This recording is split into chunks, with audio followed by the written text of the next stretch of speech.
The tension in Redwood Glen has boiled over into all-out conflict, with a single mother and former Green Beret sniper forced to defend her quiet farm against a ruthless motorcycle gang.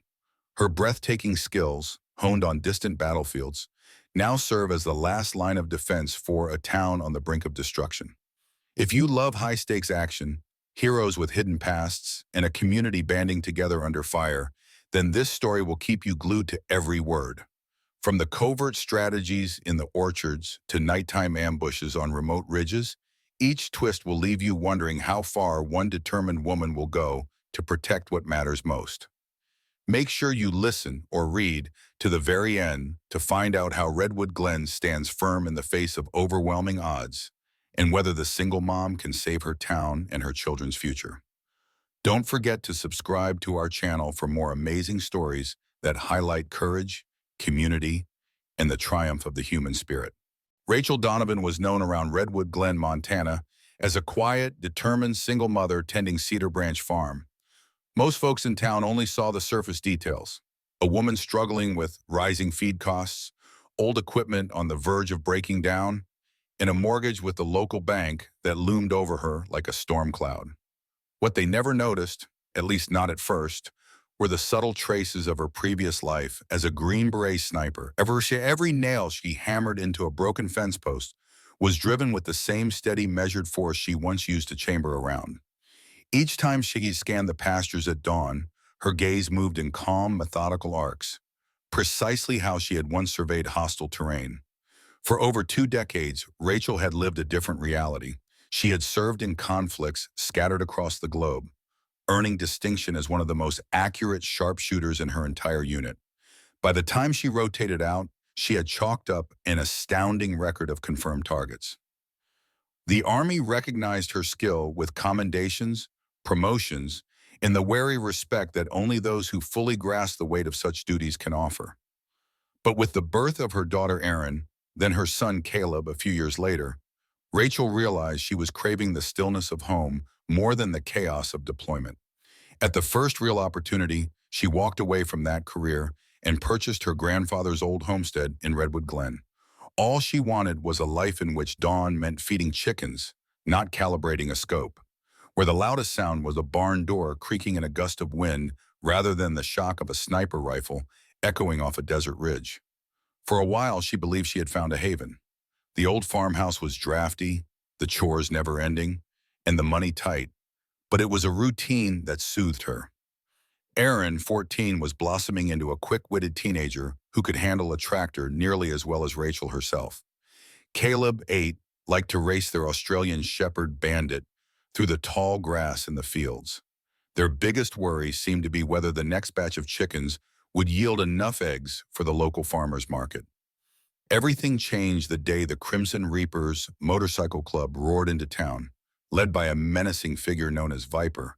They seemed to come out of nowhere, riding in on heavy custom bikes. At first, it was just a handful of them, rolling into Redwood Glen's only diner with the swagger of men who expected to own every space they entered. That same night, a rumor spread through the local feed shop. The Reapers were asking pointed questions about who owed money to the bank and whose property might be vulnerable. No one understood their real intentions, but Rachel picked up on the tension instantly. She had felt that kind of quiet dread before, when her unit had advanced into enemy territory, guided by the subtle shift in the air that screamed a threat was near. By the following week, the Crimson Reapers multiplied in number. Even as they loitered around Redwood Glen, they kept turning their eyes towards Cedar Branch Farm. Their interest wasn't random. The rumor was that these bikers identified properties under financial strain, then used intimidation to force sales or protection payments. Some in town whispered that the Reapers had connections to bigger criminal outfits across state lines, so pushing back might trigger more trouble than Redwood Glen could handle. But Rachel Donovan wasn't the type to cower, particularly not when her children's future was at stake. She had left the Army to give Erin and Caleb a peaceful life. If anyone threatened that peace, they would learn the difference between a struggling farmer and a retired Green Beret sniper. Late one afternoon, Rachel received an anxious phone call from Beatrice Allen, the elderly woman who lived down the lane and owned a small orchard. Beatrice breathlessly reported that several members of the Crimson Reapers had been spotted circling the perimeter of Cedar Branch Farm while Rachel was out running errands in town. They didn't step onto the property yet, but they were obviously scoping it out. Rachel listened calmly, her face revealing none of the tension boiling inside. She offered Beatrice assurances that she would handle the situation and told her neighbor to stay vigilant. The moment she hung up, Rachel told Aaron and Caleb to stay indoors. She took a rifle from her locked cabinet, one of the standard hunting models the local sheriff's department knew she possessed for coyote control, and walked the fence line. She was careful to move as if she were merely checking for damage, but her mind worked on a different level, analyzing vantage points, measuring distances, and seeking signs of tampering. Sure enough, she found fresh motorcycle tire tracks on the dirt road just beyond her property, along with footprints near a patch of tall weeds that provided excellent concealment. That night, she drove her truck into Redwood Glen. The sun was setting and the main street glowed under old-fashioned lampposts. At Carl Stevens's Feed and Supply, she found a small group of concerned locals gathered. Carl, a balding man in his 50s with a perpetually worried expression, greeted her with a grim nod. "Heard the Reapers were sniffing around your place, Rachel," he muttered, his voice betraying genuine concern. Ethan Sharp, the local mechanic who walked with a subtle limp from a long-ago injury overseas, stood by the counter. He had once served in the Marines, and Rachel sensed that he had recognized a particular bearing in her. But like everyone else, he let her keep her secrets. "They've been extorting money from the Everett farm down the highway," Ethan reported, handing Rachel a cup of coffee. "Old man Everett refused to pay. Next thing he knew, his barn burned down. The fire marshal called it accidental, but we all know better." While Ethan and Carl spoke, Rachel's gaze drifted to the outside street, where the reflection of passing motorcycle headlights danced against the window. "Do we have any official help?" she asked quietly. Carl shook his head. "Sheriff Alden is short-staffed. He warns them not to step out of line. But these bikers are clever. They never leave evidence behind." Rachel nodded, her mind racing through possible strategies. She knew the local law enforcement couldn't take on a group as organized as the Crimson Reapers. If they were truly ex-military, or had members who were trained in advanced tactics, Redwood Glen stood no chance with standard police procedures. Standing outside, she spotted a black motorcycle cruising slowly by, the rider wearing a leather vest emblazoned with a crimson emblem. The cold stare that passed between them confirmed that this was no simple matter of petty harassment. Though the locals couldn't see it, Rachel's heartbeat felt as steady as when she was on missions. Conflict was not new to her. The difference now was that her children were part of the stakes. She offered a thin smile to Carl and Ethan. "If they're looking to bring trouble to my farm," she said, "I'll be ready." The very next morning, Erin came running into the kitchen, her hair still loose from sleep, exclaiming that Bandit had been growling at something near the barn before daybreak. Rachel tensed. She slipped on a jacket, took her old hunting rifle, and made her way out through the dewy grass. The barn door, which she always kept securely latched, was slightly ajar. Inside, she discovered fresh boot prints in the hay. Whoever had been there was skilled enough not to break or disturb anything obvious. But in her trained eye, the footprints were as glaring as neon signs. She spent the rest of the morning reinforcing the door and installing a new bolt. Once done, she told Aaron and Caleb to walk to Beatrice Allen's orchard if they ever saw suspicious vehicles approaching, just as they had practiced. The orchard had a hidden path leading to a root cellar that dated back to Prohibition, and Beatrice had already promised to watch over the children if trouble arrived at Cedar Branch Farm. At midday, Ethan Sharp arrived in his old pickup truck. "Heard about the barn door," he said, stepping out and wiping sweat from his brow. "Figured you might need help securing the place." His posture was casual, but Rachel detected the undertone of readiness in him, a trait familiar to those who had served. "Much appreciated," she replied. While Ethan checked the hinges on the barn, Rachel asked him about his time in the service, hoping to confirm her suspicion that he was more than just a Marine reservist. The slight hesitation in his response and the glint in his eye told her that Ethan had experienced genuine combat. He likely recognized something in her too. As they worked, a low rumble echoed over the distant hills. Rachel caught sight of two motorcycles passing on the gravel road beyond the fence. The riders slowed, openly observing the farm. Even from that distance, she could see the leather patches signifying the Crimson Reapers. Ethan paused, his jaw tightening. "They're making it known they're watching," he said quietly, "trying to intimidate you." Rachel took a deep breath. "They'll learn quickly that intimidation won't work here."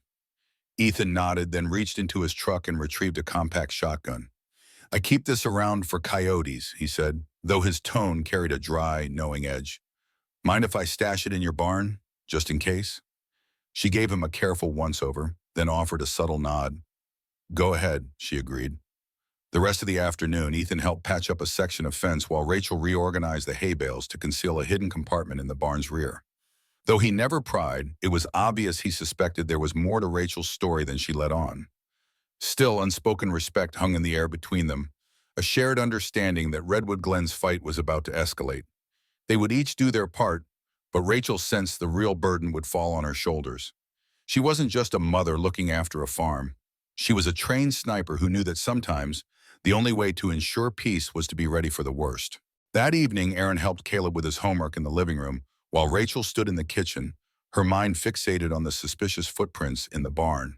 The overhead light flickered, likely the result of wiring that had seen better days. She jotted down a mental note to fix it when she had a moment. More pressing was the swirl of rumors about the Crimson Reapers.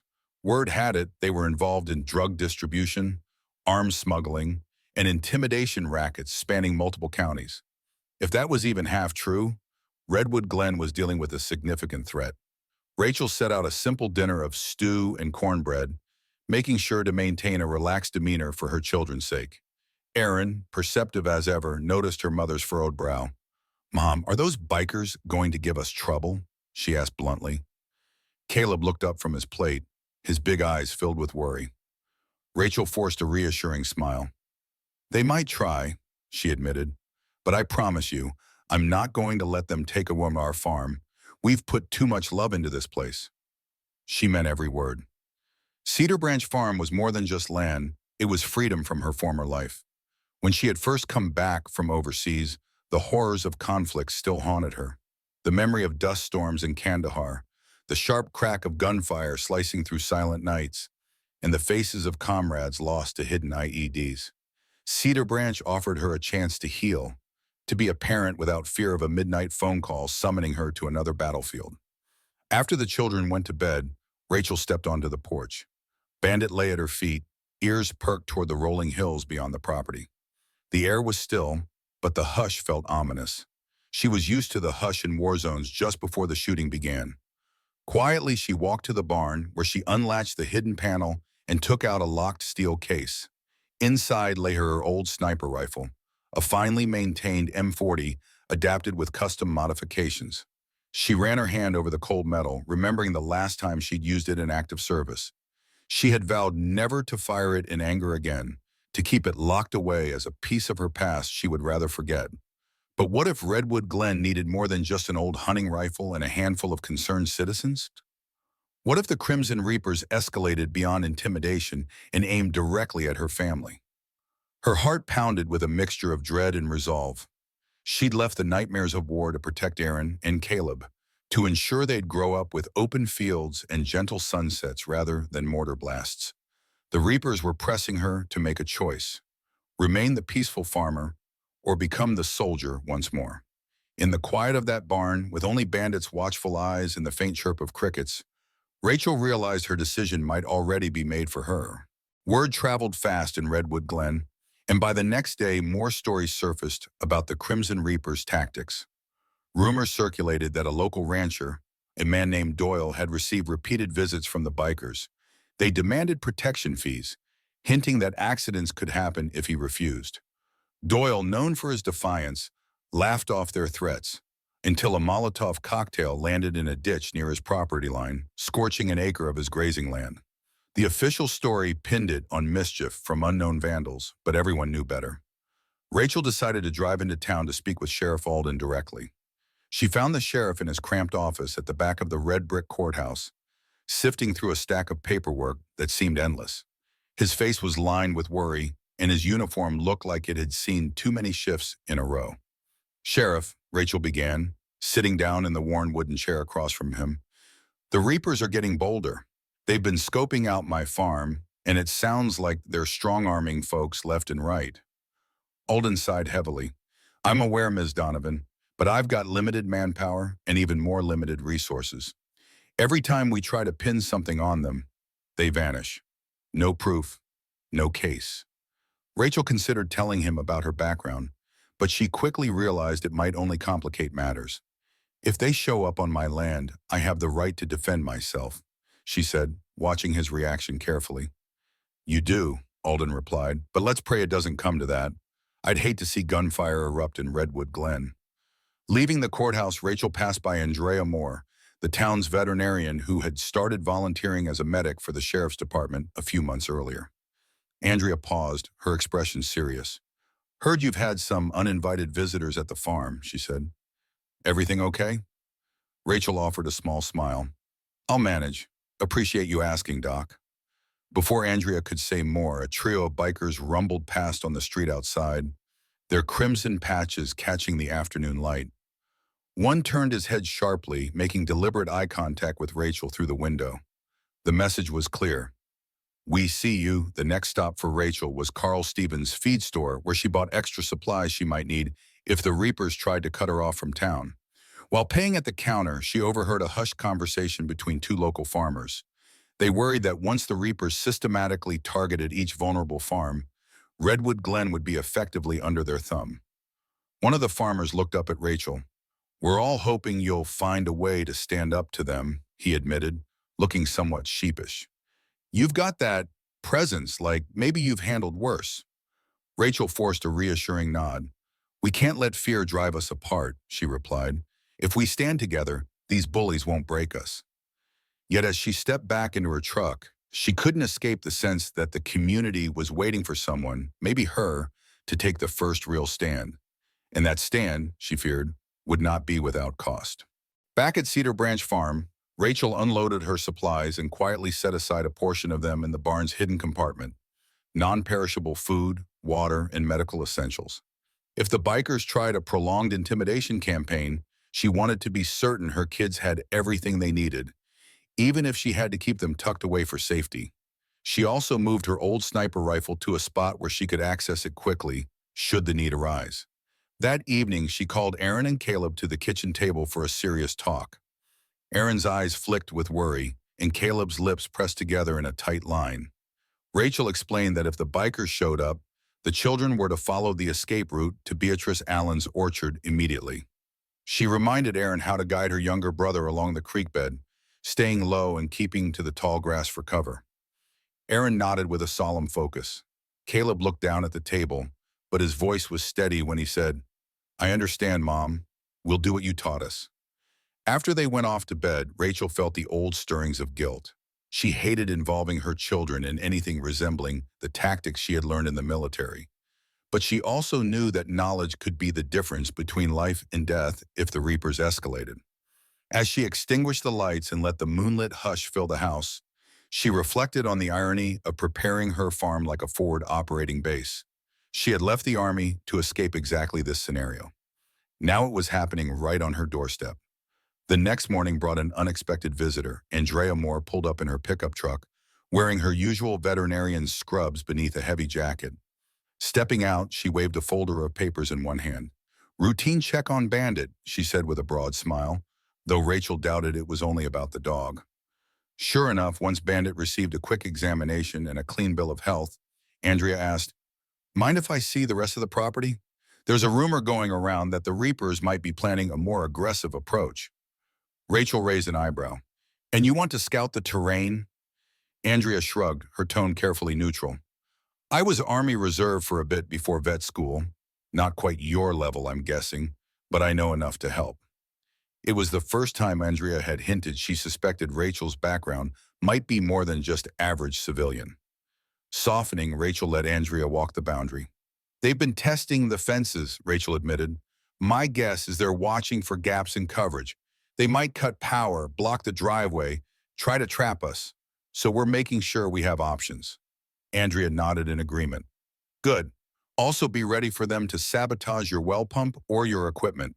These groups prefer to ruin livelihoods first, to create desperation. After they circled back, the two women paused near Rachel's truck. In the distance, Redwood Glen's rolling hills stretched out, golden under the midday sun. It looked so peaceful. Andrea laid a hand on Rachel's arm. "We'll protect what matters," she said softly, echoing the unspoken vow that bound them. "They won't know what hit them if they push too far." Tension ratcheted up in the following days. Rumors came in from the Everett farm that someone had vandalized their tractors overnight. Another neighbor reported seeing fresh sets of motorcycle tire tracks winding off the main road, heading toward remote sections of Redwood Glen. Rachel kept an ever-watchful eye on the horizon, instinctively calculating distance and angles as she moved about her chores. She recalled a mission in Kandahar, where her sniper team had to anticipate every possible infiltration route for insurgents. Somehow the memory that once felt so distant was now playing out in real time on her own farmland. One afternoon, while Rachel was stacking hay bales, she heard the sudden roar of engines. Bandit barked a warning. A group of 4 motorcyclists pulled up just past the fence line, each wearing the crimson emblem that marked them as members of the Reapers. One of them, a tall man with a scar running down his cheek, lifted his tinted visor. The look he gave her was predatory, a silent dare for her to engage. Rachel set the hay bale down and walked over, maintaining a steady posture. "You're on private property," she said, her voice measured. "I need you to leave."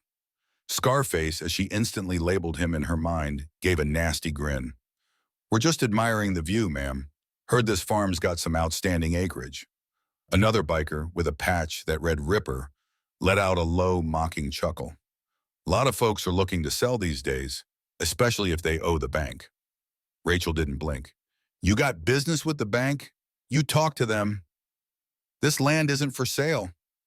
The two in the back, one with the nickname Titan, the other going by Rogue, spread out slightly, as if they were used to flank maneuvers. It was a classic intimidation tactic. Rachel's pulse remained even. She glanced at the man called Ripper, noticing how his hand twitched near his pocket, possibly a concealed weapon. "We'd hate for anything unfortunate to happen out here," Scarface added. "So remote?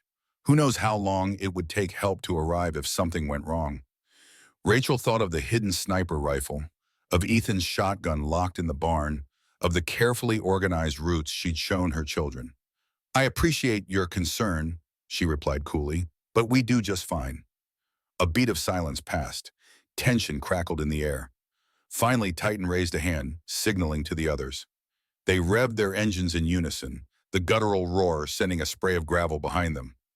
"We'll see you around, ma'am," Scarface said before they sped off, leaving behind a haze of dust.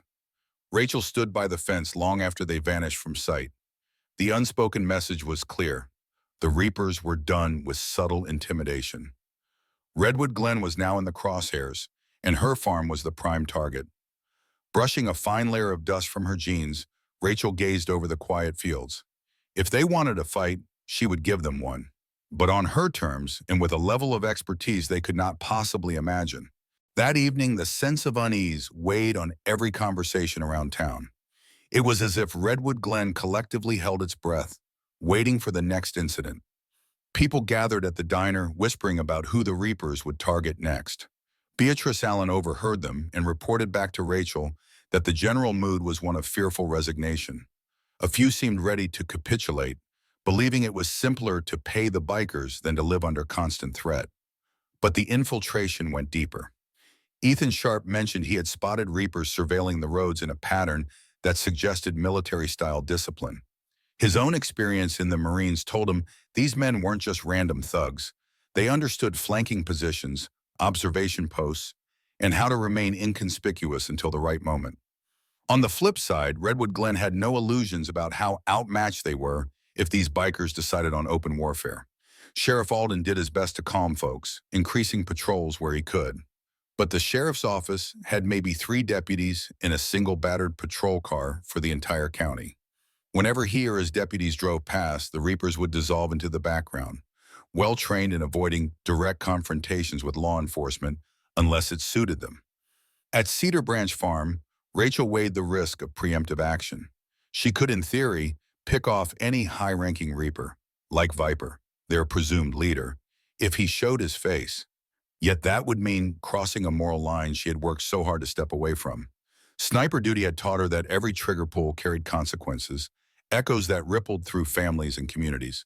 Instead, she poured her energy into strengthening alliances. She and Ethan quietly assembled a group of willing volunteers, veterans who had settled into Redwood Glen, and families who had enough reason to fight back. Andrea offered to provide medical support if violence broke out, and Beatrice set up a phone tree to alert neighbors if an attack was imminent. Rachel also shared key survival pointers: how to move undetected at night, where to find cover if gunshots rang out, and how to create makeshift barricades.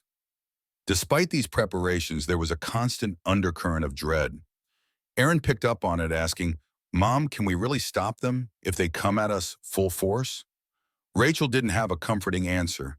Instead, she assured Aaron that the community was strong and that they were planning to stand together. To Caleb, she offered simpler words, telling him to stay close to Aaron if trouble came, to trust what she and Beatrice had shown them. By nightfall, Redwood Glen felt like a powder keg. No open conflict had erupted yet, but the Reaper's presence hung in the air like distant thunder. Rachel retreated to the barn and unlocked the hidden compartment once again, her hand lingering on the sniper rifle's cold metal. In the swirling dust motes illuminated by the single overhead bulb, she reminded herself why she had left the army in the first place: to shield her children from this kind of danger. Now she might have no choice but to unleash the very skills she hoped never to use again. A few nights later, Redwood Glen erupted in alarm. Carl Stevens's feed store went up in flames just after midnight. By the time the volunteer firefighters arrived, half the building had collapsed and valuable stock was lost. Witnesses claimed they saw a pair of motorcycles speeding away moments before the blaze started. No one was injured, but the message was unmistakable: pay up or face destruction. News of the fire spread quickly, and the next day, Redwood Glen was a beehive of anger and fear. Ethan Sharp led a small group to help Carl salvage what he could. Andrea treated Carl for minor burns on his arm. Standing by the charred remains of his livelihood, Carl mumbled, "I'm done. If they come knocking for protection money, I'll just give them whatever they want. I can't lose anymore." Rachel helped clear debris and did her best to remain outwardly calm, even though inside she seethed. She overheard other townsfolk muttering that maybe Redwood Glen couldn't handle this fight, that someone would eventually have to cave. Viper and his men seemed unstoppable, and the rumor was that the Reapers had dozens more members a county or two away, ready to ride in if needed. Later that evening, while Rachel was collecting tools she had lent to Carl, Viper himself strolled into the ruins. He stood tall, wearing a battered leather vest with that crimson emblem. His face was largely obscured by the brim of a black cap. If the man felt any remorse for the fire, it didn't show. His gaze flicked toward Rachel as though he recognized the set of her shoulders, someone who might be more than she appeared. "I hear folks think we started this," Viper said in a lazy, threatening drawl. "Hate to see Redwood Glen turning so sour over misunderstandings." Carl glared at him, fists clenched. Rachel placed a calming hand on Carl's arm. She could practically feel Viper's men watching from the edges, waiting for a sign of aggression. In her calmest voice, she asked, "What is it you want from this town?" Viper's lips curled. "Some places prefer to pay for protection, especially when accidents keep happening. We provide a service, keep trouble at bay, for a fee." Rachel's grip on her toolbox tightened. "So the Everett Farms barn burns, Carl's feed store is torched, and next you'll move on to each property that refuses your offer?" Viper shrugged, an infuriatingly casual gesture. "Nobody's forcing Redwood Glen to comply, but folks who do business with us don't have these accidents." Carl looked ready to lash out, but Ethan held him back, whispering something under his breath. Rachel stared Viper down, letting her silence speak volumes. She could sense the adrenaline in her veins, the same hyper-focus she once felt on deployment right before taking a critical shot. Finally, Viper turned on his heel and walked away. His departure felt more like a promise than a retreat. As he vanished into the smoky twilight, Rachel realized Redwood Glen had exhausted every polite measure to avoid conflict. The Reapers wanted capitulation, and they would burn the whole town to ash to get it. But Rachel Donovan had no intention of bowing to any bully. Her next move would be to show them what a former Green Beret was truly capable of, if it came down to that. Days turned into a tense stalemate. Some families, like the Everetts, were on the brink of giving up, with crops needing harvesting and bills piling high. Others were determined to resist, but fear gnawed at them.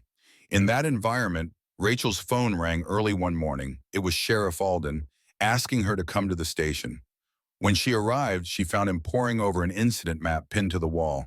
Small red flags marked every suspicious fire, vandalism, or intimidation reported that Redwood Glen had experienced in the past weeks. The cluster of flags was growing. Ms. Donovan, the sheriff said, gesturing for her to step closer. We're dealing with a criminal organization that knows how to cover its tracks. My deputies can't be everywhere at once. Rachel studied the map. The pattern of incidents clearly encircled her farm. They're methodically boxing me in, she murmured. At some point, they'll cut me off from the rest of the town. Probably the same tactic they used on the others. Alden nodded, arms folded. I can ramp up patrols near your property, but that'll only scare them off for a moment. They'll wait until we're busy on the opposite side of the county, then they'll strike. Have you tried reaching out to state authorities? She asked. The sheriff grimaced. I have, but with bigger cities having their own problems, Redwood Glen isn't high on the priority list. By the time they respond, we might be dealing with multiple casualties. Rachel didn't mention her own capacity to handle such threats, not directly. But she did ask, is there anything else you can tell me about their numbers, or if they have paramilitary training? Alden paused, his gaze sharpening. Why the interest in paramilitary tactics? She hesitated, admitting she recognized the Reaper's approach from experience might expose too much of her past. Finally, she responded, they move differently. The way they scout, the way they position themselves, it's beyond typical street gang stuff. The sheriff eyed her thoughtfully. You're not the first person to say something like that. Ethan Sharp mentioned the same observation. Between you and me, I suspect we've got ex-military among the Reapers. Rachel's mind flashed to the tense moment by the fence when she faced off with Scarface and his crew. Yes, they had that same readiness, the body language of men used to conflict. Then Redwood Glen is truly in trouble, she said at last. Alden's voice softened. If you see any of them near your farm, call me first. Understand? I don't want vigilantes or bloodshed. She nodded, though she suspected her phone call might come too late. In her truck outside, she took a deep breath and clenched the steering wheel. The path forward was narrowing. Either Redwood Glen found a collective way to resist, or she would be forced to use every skill she'd once honed in the desert. Deep down, she knew there was a point of no return in every conflict, and they were all dangerously close to crossing it.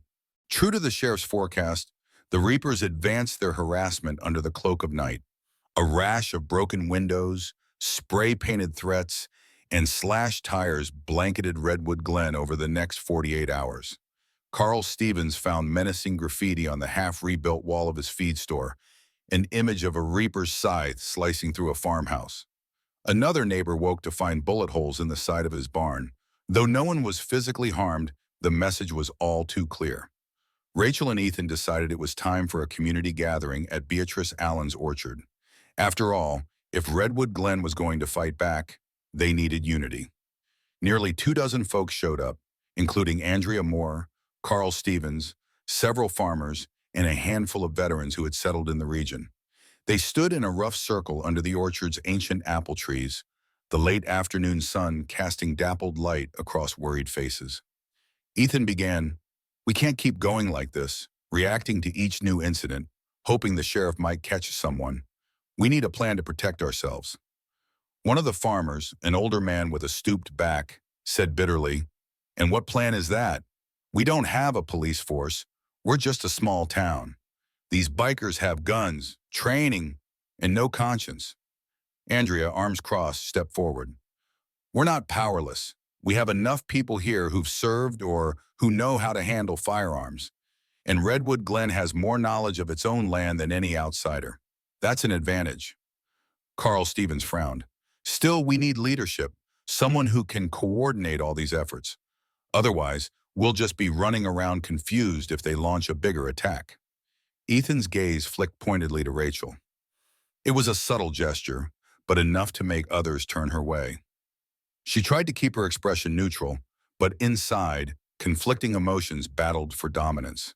Taking charge would mean revealing more of her past than she'd ever intended. Yet she realized Redwood Glen needed more than just a few good intentions. They needed real tactical guidance. Clearing her throat, Rachel addressed the group. I can help. I've got some experience with situations like these. But this only works if we trust each other and share resources. That means discreet communication, mapped vantage points, and a readiness to watch each other's backs. Beatrice set down a basket of apples she had been holding. I remember the last big trouble in Redwood Glen, back in my youth. Some criminals tried to run bootleg operations through our farmland. We chased them out by standing as one. These bikers are more dangerous, but the principle is the same. The group nodded, some looking more confident, others still uncertain. They began discussing how to set up a rotating watch schedule, use shortwave radios for off-grid communication, and position watchers at strategic points where the bikers might try to break in. Rachel offered practical tips: how to create choke points on back roads, how to establish safe zones for the children, and how to store extra supplies. By the time dusk rolled in, Redwood Glen had a rudimentary plan. Tension remained, but an ember of hope glimmered. They weren't alone, and they weren't unorganized. As the crowd dispersed, Ethan and Andrea lingered behind, exchanging a look with Rachel that said more than words could. The days ahead would test them all, but at least they wouldn't face the Reaper's assault as isolated victims. Around midnight, a chilling wind swept across Cedar Branch Farm. The moon cast a pale glow over the rolling fields. Rachel sat on her porch, her senses tuned to every rustle in the grass, every distant howl from the countryside. Bandit, curled at her feet, gave a low growl that vibrated through the planks. For a moment, Rachel thought she heard the faint rumble of motorcycles on a far-off road. She tensed, mentally running through the plan they had crafted earlier in the orchard. Since the meeting, Redwood Glen had quietly reorganized itself. People who never held a rifle before practiced under the careful supervision of local veterans. Families that scarcely exchanged greetings now traded phone numbers and developed codes for quick communication in case phone lines went down. A hush fell over the community as everyone waited to see how or when the Reapers would make their next move. As Rachel sat there, she couldn't help recalling her final deployment. She had been part of an operation that required days of patient waiting, often in cramped vantage points, where the slightest movement could betray her position. That mental discipline now served her well, but the stakes felt higher. She wasn't responsible for just a team of soldiers. Her children, her entire town, needed her to hold steady. Suddenly, headlights flickered along the far edge of her property. Someone was out there. She rose and signaled for Bandit to stay close. Swiftly, she moved along the porch and slipped behind the old oak tree that offered a vantage point overlooking the driveway. She peered into the darkness, chest tight. A single motorcycle silhouetted by the moon crept closer. At first, she thought it might be one of the Reapers, but as the rider pulled up and switched off the engine, she realized it was a woman, Andrea Moore, wearing her usual jacket over a pair of jeans. She removed her helmet and offered a slight wave. Rachel exhaled, stepping forward. "Andrea, you scared the daylights out of me. What are you doing here so late?" Andrea hopped off the bike, looking resolute. "I think it's going to happen soon." Multiple neighbors heard that Viper wants to make an example out of Redwood Glen for resisting too long. "I wanted to let you know in person." Rachel nodded. "We'll be ready." The veterinarian shifted uneasily. "I also came to tell you, some folks guessed your background. Maybe not every detail, but enough to know you can lead us in a fight. People are looking to you, Rachel."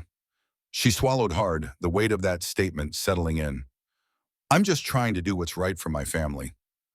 Andrea placed a firm hand on her shoulder. "Maybe that's all the reason you need." In the silence of the night, they both stared at the farmland, where silver moonlight turned the fields into ghostly silhouettes.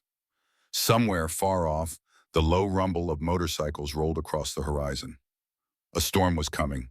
Rachel prayed Redwood Glen's newfound unity would be enough to withstand its fury. 2 nights later, in the silent pre-dawn hours, the Crimson Reapers launched their first coordinated assault on Redwood Glen. The attack began quietly. A few watchers positioned on the outskirts of town didn't see or hear the bikers arrive. likely because they approached along dirt trails through the surrounding hills. By the time a hurried radio call came in to Rachel, Viper and his men had already disabled the power station near the highway, plunging half the town into darkness. Rachel snapped awake in her bedroom to the frantic sound of Aaron calling her name. Her heart hammered in her chest as she bolted upright, throwing on a jacket over her pajamas. She snatched up the small handheld radio Ethan had given her, hearing the crackle of multiple voices talking over one another. "They're at the old co-op. Shots fired on the south side near the orchard. Some of them are headed for Cedar Branch." She rushed to Aaron and Caleb's room, where they waited anxiously. "Plan A, both of you," she instructed. "Get to Mrs. Allen's orchard. Stick to the creek path. Don't wait for me." Aaron gave a tense nod, ushering Caleb along. The boy looked terrified, but he mimicked the calm posture his sister had adopted, as if trying to show bravery in the face of danger. Bandit followed, ears pricked in high alert. Rachel raced downstairs. She pulled her old sniper rifle from the hidden barn compartment, slung it over her shoulder, and grabbed the more conventional hunting rifle she used for warding off coyotes.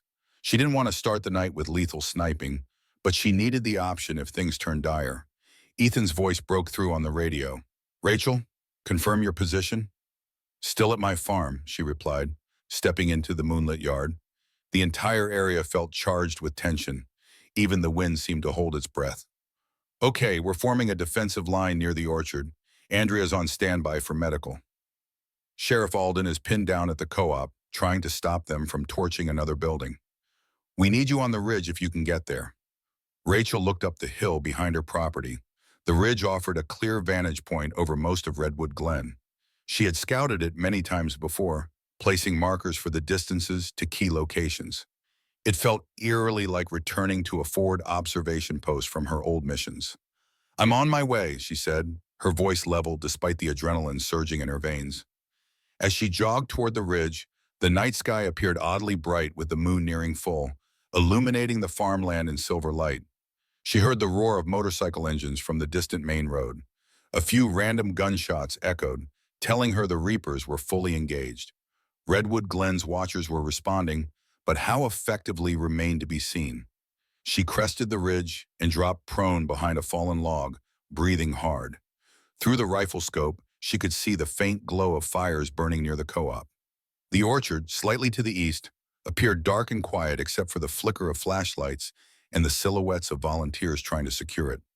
She scanned until she found the distinct shape of several motorbikes lined up near a ravine. That had to be part of Viper's main crew. Calming her breath, Rachel whispered to herself, "You wanted a quiet life. Now it's war all over again." There was no time for regret. Redwood Glen needed her, and she would not fail them. Lying flat against the cold earth of the ridge, Rachel peered through her sniper scope, adjusting the magnification to track the bikers' movements. She spotted at least 8 motorcycles parked near the ravine, the riders milling about under the cover of darkness. Now and then, a headlight flared to life, revealing men with rifles strapped to their backs. From her vantage point, she recognized Scarface among them, the same one who had tried to intimidate her at her fence line. He appeared to be gesturing vigorously, pointing toward the orchard. Rachel tapped the radio. "Ethan, do you read?" A brief burst of static, then his voice came through. "I'm here. I have visual on a cluster of Reapers at the ravine. Looks like they're gearing up for something near the orchard. Stay sharp." "Roger that. We got about a dozen volunteers here, plus Andrea, but we're spread thin." Rachel considered her options. She could start taking shots immediately to disable key targets. She knew exactly how to do it without killing. But that would confirm the Reaper's suspicion that Redwood Glen had someone with professional-level sniper training. Once discovered, she'd likely become their primary objective. Still, if she didn't intervene, these bikers might overwhelm the orchard defenders. Her mind flipped back to her children. They'd be just behind that orchard, hiding in the cellar if all went according to plan. She imagined Aaron's hand clutching Caleb's shoulder, guiding him deeper into the darkness. If the Reapers made it past the volunteer line, they could end up at the orchard's edge, dangerously close to the children's hiding spot. Exhaling slowly, Rachel steadied her breath. She shifted the scope to Scarface. One well-placed shot to the ground at his feet might serve as a warning, but a warning might not be enough. The Reapers had already proven they were willing to use violence. She aimed for his right shoulder. That shot would incapacitate him without being fatal, assuming he didn't move at the last second. Her finger rested lightly on the trigger, old training snapping into place as she visualized the bullet's path and the scope's crosshairs. This was the moment every sniper both dreaded and accepted, the point where skill met moral consequence. Before she could take the shot, bright headlights flared near the orchard, accompanied by the thunder of more motorcycles. Through her scope, she saw another squad of Reapers converging on Ethan's position. Muzzle flashes lit up the darkness as both sides exchanged gunfire. Rachel's radio crackled with overlapping shouts. "They're coming in from the west! Move behind the tractor! Watch the barn!" Cursing under her breath, Rachel swung her rifle toward the orchard. She caught a glimpse of Ethan and Andrea crouched behind an old hay wagon, returning fire. The volunteers, armed mostly with hunting rifles and shotguns, tried to hold their ground. The Reapers advanced with far more coordination than typical thugs, moving in pairs, covering each other's flanks. Rachel took a breath, forced her focus to sharpen, and squeezed the trigger. The rifle's recoil was a familiar jolt, and through the scope, she watched one of the Reapers stagger and drop his weapon, a disabling shot cleanly placed in the man's upper arm. Even as the old dread welled in her gut, she took another shot, then another, each one aimed to wound rather than kill. For the first time in years, she was back in the role of a sniper, a guardian angel for her allies, a phantom of steel and skill that her enemies never saw until it was too late. In the orchard below, Ethan felt a wave of relief as he saw 3 of the Reapers buckle under precisely placed shots. He didn't have to guess who was behind that cover fire. Despite the intense situation, a wry grin tugged at his lips. "Rachel's in position," he shouted to Andrea, who was beside him, clutching her own pistol in a shaky grip. Andrea quickly knelt next to a wounded volunteer, a grazed shoulder wound but bleeding more than it should. She pressed a makeshift bandage against it. "Keep pressure here, Derek," she instructed, then met Ethan's gaze. "We'll hold, but they're all around us." Another muzzle flash erupted from between the orchard's trees, forcing Ethan to duck low. "Stay down," he yelled to the volunteers, returning fire with his shotgun. 2 Reapers emerged from behind a large trunk, one spraying bullets at the group. The orchard lit up with sparks as buckshot peppered the bark. Just then, a sharp crack rang out from the distant ridge. One of the bikers pitched forward, clutching his calf. The second spun to see where the shot had come from, only to be knocked off balance by a second well-placed round to the thigh. No lethal hits, but definitely enough to take them out of the fight. Ethan knew he owed Rachel a debt for her timely intervention. Using the opening, he shouted for the volunteers to push forward, hoping to force the Reapers back. He moved in a crouch, reloading the shotgun as fast as he could. Firelight from a distant blaze illuminated swirling smoke, drifting across the orchard, lending the scene a surreal, cinematic aura. Above the din, he heard the roar of more motorcycle engines approaching. A new wave of bikers stormed the makeshift defenses. At the same time, a flurry of radio chatter indicated the assault at the co-op was escalating. The Reapers were hitting multiple targets to keep the defenders spread thin. One of the orchard volunteers panicked at the sight of the reinforcements, stumbling backward and nearly dropping his rifle.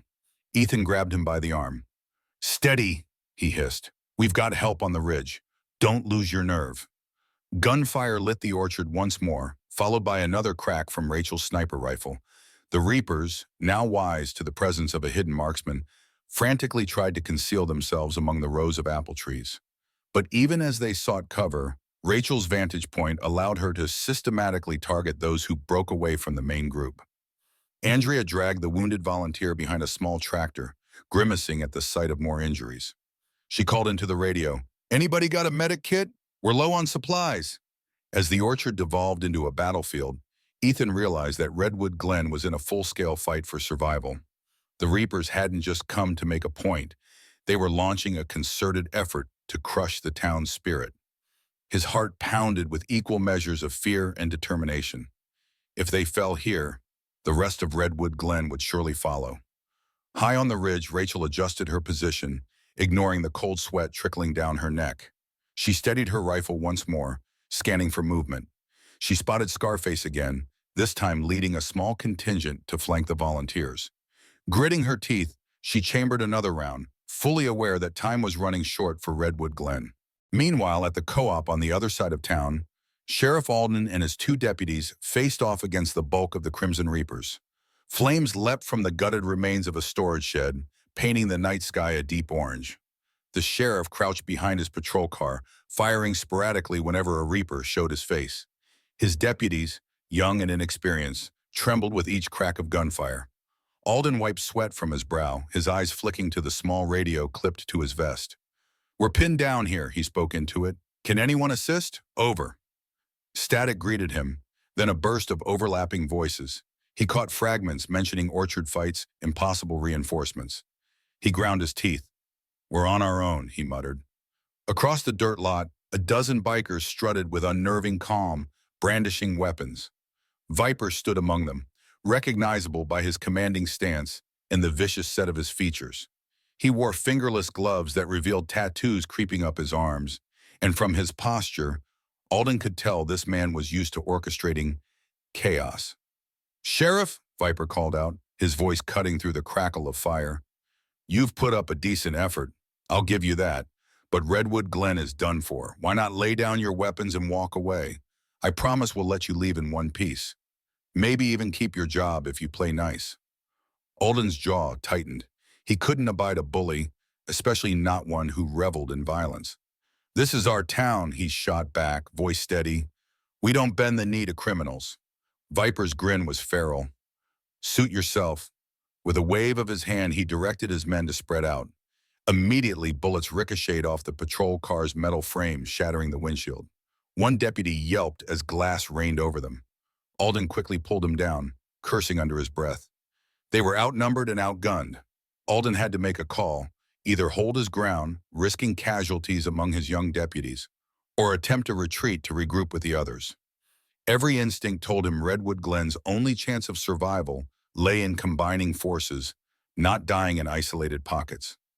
"Cover me," Alden barked, shoving the deputy's shoulder gently. The young man, face pale, nodded and raised his service pistol, firing blindly over the hood. Alden scrambled into the driver's seat of the bullet-riddled patrol car. The engine coughed but finally roared to life. The Reapers advanced, firing more shots. A bullet pinged off the metal near Alden's headrest, sending sparks flying. Heart pounding, he motioned frantically for both deputies to jump in. They managed to clamber into the back seat. With a squeal of tires, the car lurched forward, smashing through a makeshift barricade. Viper's mocking laugh trailed after them. "Run all you like, Sheriff. We'll clean up the rest of your town." As they sped away, Alden reached for the radio. "If anyone can hear me, the co-op is lost. We're regrouping. Keep your eyes open. Viper's got a full squad now." In the rearview mirror, he saw flames licking at the co-op building, sparks flying upward into the night sky. The Crimson Reapers had achieved one of their main objectives, stoking terror in Redwood Glen. Alden only hoped that the orchard defenders, and especially that mysterious sharpshooter rumored to be on the ridge, could hold out until they found a way to coordinate a real counterattack. Back on the ridge, Rachel observed the orchard skirmish shifting in real time. Scarface and 3 bikers had successfully flanked the volunteer group, pressing them into a tighter defensive circle near the center rows of apple trees. Ethan's shotgun boomed, but it was clear he was being overwhelmed. At least 2 volunteers were down, though whether wounded or just taking cover, she couldn't tell. She carefully lined up a shot on the Reaper who was closest to Ethan. Her finger squeezed the trigger. In the split second before she fired, the biker darted left, causing the round to skim his shoulder instead of fully disabling him. He stumbled, snarling in pain, but remained on his feet. Rachel swore under her breath. She was used to more stable targets, not foes zigzagging through orchard rows. The near miss, however, gave Ethan a brief opportunity. He rushed forward, closing the distance, and tackled the disoriented biker to the ground. Another Reaper whirled to help his fallen comrade, only for Rachel's second shot to clip his thigh. He tumbled with a howl. "Rachel, we're getting hammered." Ethan's voice crackled through the radio.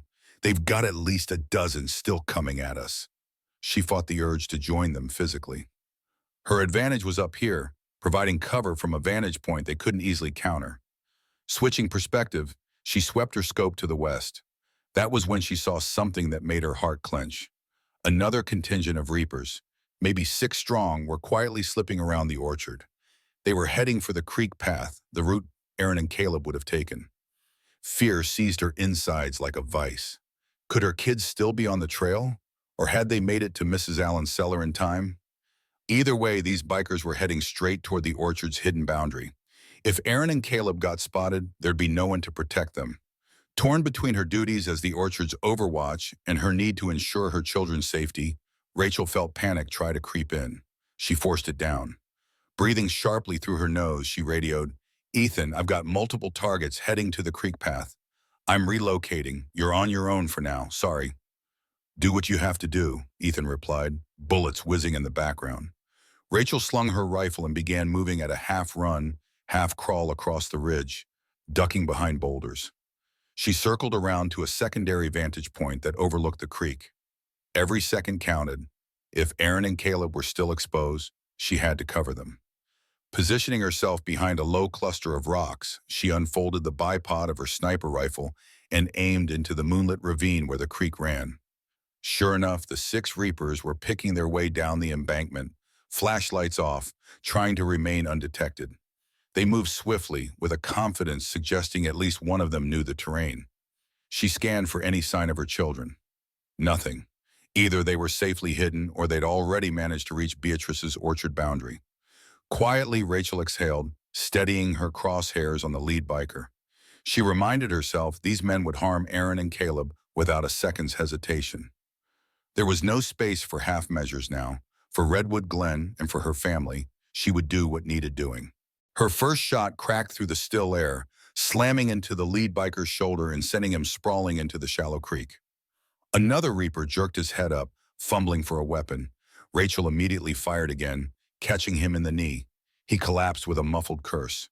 The remaining 4 scattered, 2 diving behind rocks, the others flattening against the creek bank. "Spread out, she's up on the ridge," one of them hissed, raising his rifle.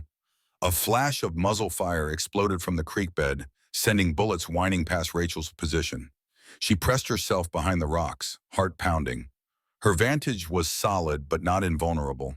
She thought of Caleb's wide eyes, Aaron's determined face, and the grin of a biker who would relish hurting them just to make a point. That image fueled her resolve. She took a breath, popped up, and returned fire. The muzzle flash briefly lit her vantage point, but she managed to tag a 3rd biker in the forearm, forcing him to drop his gun.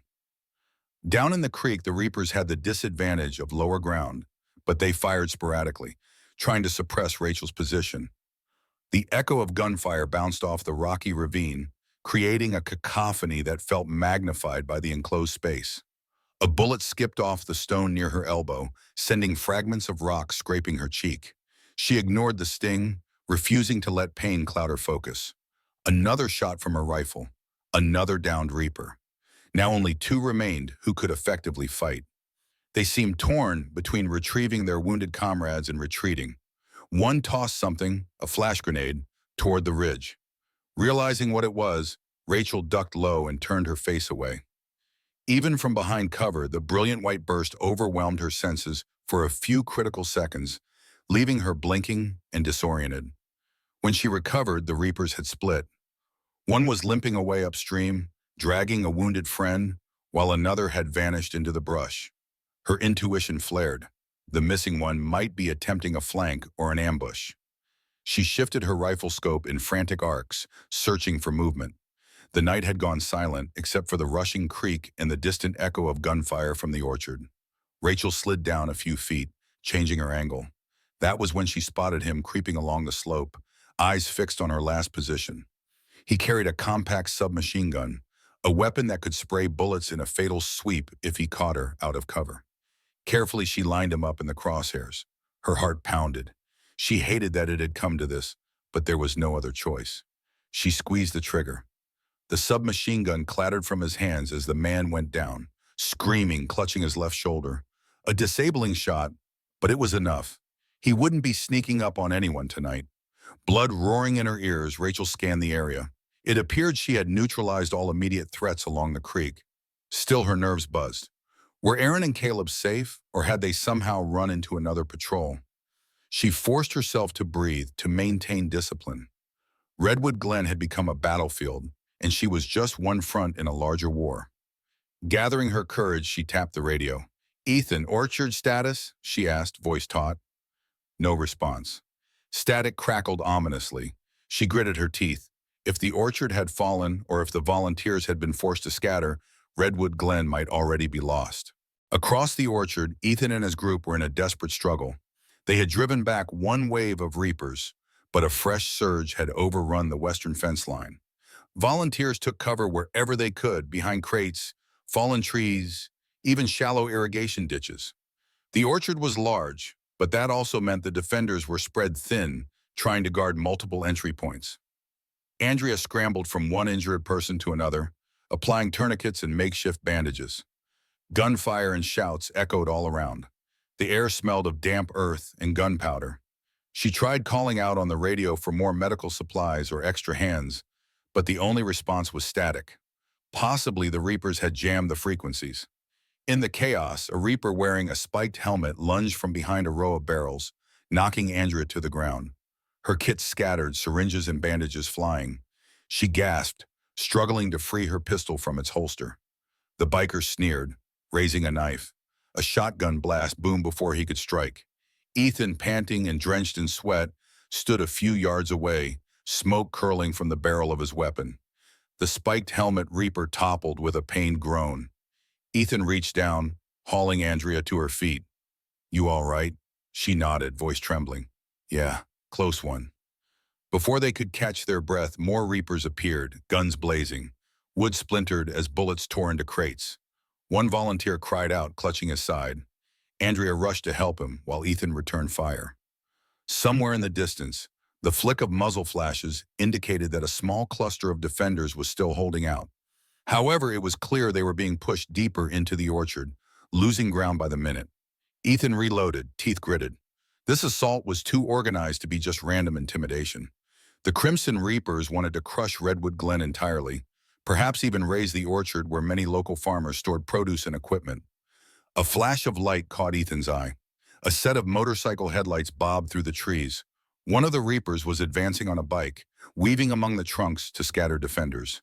Another volley of shots forced Ethan and Andrea to take cover behind an overturned farm trailer. "What do we do?" Andrea whispered urgently. Ethan cast a quick glance at the battered volunteers around them, exhausted, scared, running low on ammunition. "We hold on until we can't," he replied grimly. Shots rang out from above. The orchard roared with a new wave of sniper fire. Even though he couldn't see Rachel, Ethan knew she must have repositioned to provide intermittent cover. The angle wasn't perfect, but the Reapers slowed their advance, hesitant to move in the open. That gave the volunteers a temporary reprieve. Andrea used the momentary lull to grab her radio and twist the dial to a backup channel. "Anyone out there?" she called, voice trembling with urgency. "We need backup at the orchard. We can't hold them much longer." Static dominated the line. At last, a faint voice came through. "This is Alden, Orchard." More static. "Coming from south side." The sheriff's transmission was too garbled to be sure, but it hinted he was trying to regroup and reinforce them. Ethan's gaze slid to Andrea. "If Alden can make it, we might stand a chance. But until then, keep your head down, Doc." They shared a weary nod, listening to the renewed gunfire. Overhead, the moon was hidden behind a layer of thick clouds, leaving the orchard in near total darkness except for the sporadic flashes of weapons. They were in a crucible of chaos. The only question was how long they could endure before Redwood Glen collapsed under the Reapers' ruthless onslaught.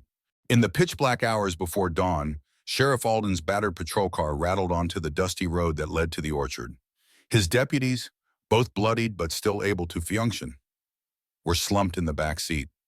The sheriff's mind churned with worry over Redwood Glen. The co-op was ablaze, and he'd left behind a scene of utter devastation. Now gunfire echoed across the once peaceful countryside, telling him the orchard was under siege. "We have to at least try," he muttered to himself, gripping the steering wheel until his knuckles went white. They had no illusions about charging in heroically against a well-armed biker gang. But Redwood Glen was his responsibility. Even if this ended badly, He wasn't going to abandon the people who looked to him for protection. He parked just short of the orchard's main entrance, switching off the headlights. The flicker of muzzle flashes illuminated rows of apple trees. Low-hanging smoke drifted across the field, carrying the acrid tang of gunpowder. Gunfire popped sporadically, though it seemed to have slowed in the last few minutes. Alden guessed it was the calm between waves of the attack. "We move on foot," he told the deputies, checking the remaining ammo in his service pistol.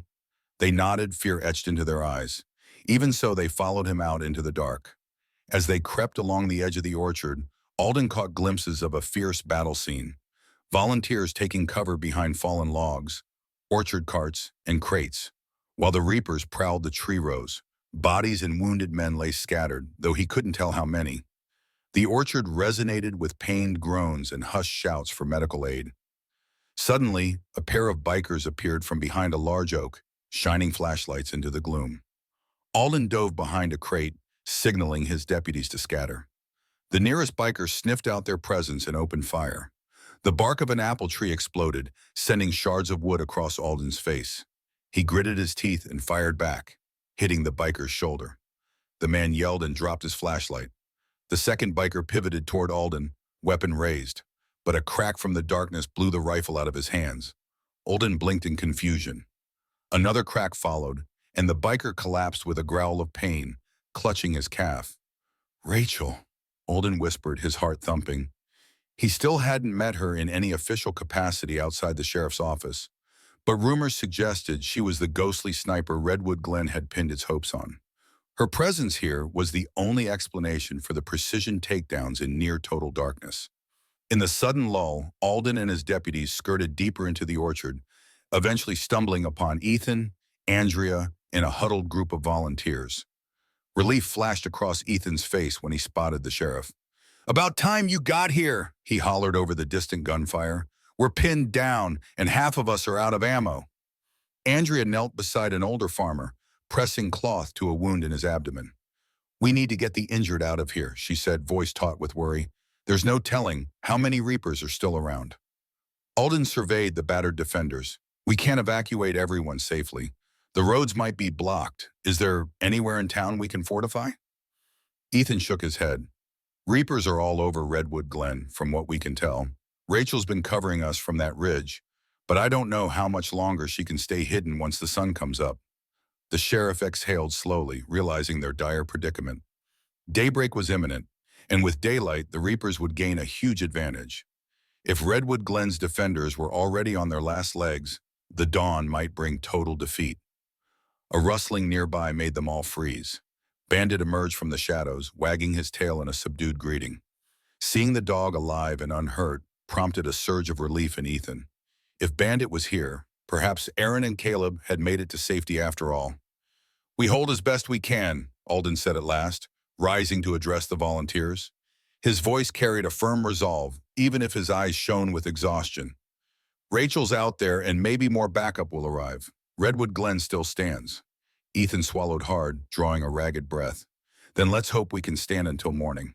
Daybreak arrived in a sullen wash of gray light. The early morning haze gave the orchard a ghostly look, revealing the aftermath of the night's violence. Bullet-riddled tree trunks, overturned barrels, shattered crates, and splatters of blood marking a battlefield that should have been a tranquil grove. Many of the reapers who had been shot lay groaning where they fell, too injured to flee, though still dangerous if cornered. A few had managed to slink away under the cover of darkness. Rachel watched from her vantage point on the ridge, her eyes gritty from staying awake all night. She slowly scanned the orchard with binoculars, noting clusters of Redwood Glen defenders gathered around the wounded. The gunfire had tapered off significantly. Were the Reapers regrouping, or had they withdrawn? She spotted no major concentrations of enemy forces, though faint engine noises in the distance suggested some bikers might be lurking, preparing for another push. She tapped the radio, trying a channel the Reapers might not have jammed. "Ethan, Andrea, do you read me?" After a burst of static, Ethan's exhausted voice came through. "We're here. It's bad." "How many casualties?" "3 confirmed dead," he replied hoarsely. "At least a dozen wounded. They took out half the orchard's stored supplies, torched them." Rachel's stomach twisted. I'm coming down. Stay put until I get there. She packed up her rifle and scrambled down the ridge, legs shaky from hours of tension. Her thoughts swung wildly between relief that Aaron and Caleb were presumably safe with Beatrice and anguish over the toll exacted on her neighbors. She felt the weight of those deaths acutely, wondering if she could have done more. As Rachel approached the orchard, the volunteers let her pass without question. Most looked too drained or shell-shocked to speak. Near a row of blackened trees, she found Ethan and Andrea leaning over a makeshift triage area. Sheriff Alden stood nearby, conferring with a small group of ashen-faced locals. Andrea noticed Rachel first. "Thank God," the veterinarian murmured, stepping away from bandaging a man's leg. She was streaked with soot and blood. "Your sniper cover was the only reason we're still breathing." Ethan nodded in weary agreement. "We lost some folks, but it could have been worse without you up there." Rachel wanted to recoil from the gratitude. She'd never felt comfortable being praised for acts of violence, even if they were necessary. "What's our situation now?" she asked, keeping her voice steady. "Scattered pockets of reapers might still be in town," Sheriff Alden interjected. "My deputies are trying to secure the roads. We don't know if Viper himself is still around. The co-op is gone and half the orchard's produce is destroyed. Carl Stevens's feed store was already burned. Redwood Glen is on its knees." Silence settled among them, thick with despair.